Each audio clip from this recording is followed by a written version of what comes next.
far as mortgage stuff, work stuff, yesterday, I was sitting down with a client who's from El Salvador, and this particular client is on a work permit. So when you don't have permanent residency here in the U.S., but you do have a social security number for work-only purposes, you're technically on a work permit, right? So there's a lot of different classes of work permits. So depending on the country that you're from, depending on how you came into the country, you have different classes of permits, right? So as a lender, I've done a lot of work over the years in this space, from people all over Central and South America. And a couple of years back, this particular class of work permit in El Salvador, referred to as TPS, temporary protected status, a lot of the holders, had expired cards, whereas, USCIS didn't auto extend and send out the new cards to them. So a lot of them didn't reissue or reapply to get updated cards with new dates, because I believe there was a case or something that was pending, right? But what USCIS did do was they put these different classes of work permits on auto extension.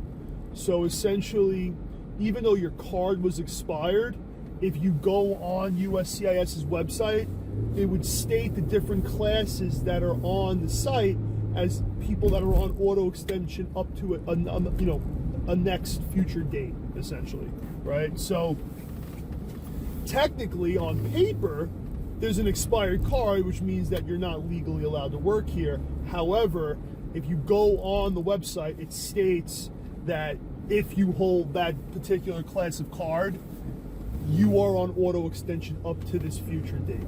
So this was somewhat of a gray area this past year, where a lot of these clients that were looking to get mortgages, were leaning on the fact that, USCIS's website was saying that they're technically legally allowed to work here.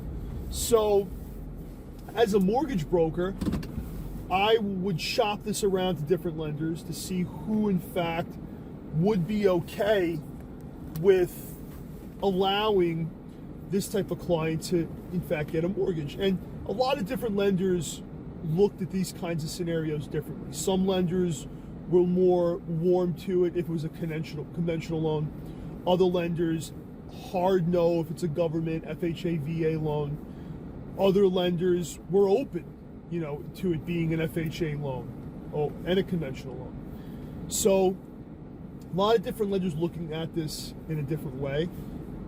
What happened was, towards the end of the year, that window of lenders that were cool with doing this as a government FHA loan started shrinking, whereas now it seems the new requirement is, okay, you might be on auto extension with USCIS's website. However, you need to show documentation through your attorney, through actual USCIS correspondence, that you were in fact being proactive in renewing and doing the application. So a lot of clients that, if you hear this, or if you know clients that are in that space that have these types of work permits and status here as residency, that they just can't lean on the fact that USCIS's website says they're on auto extension.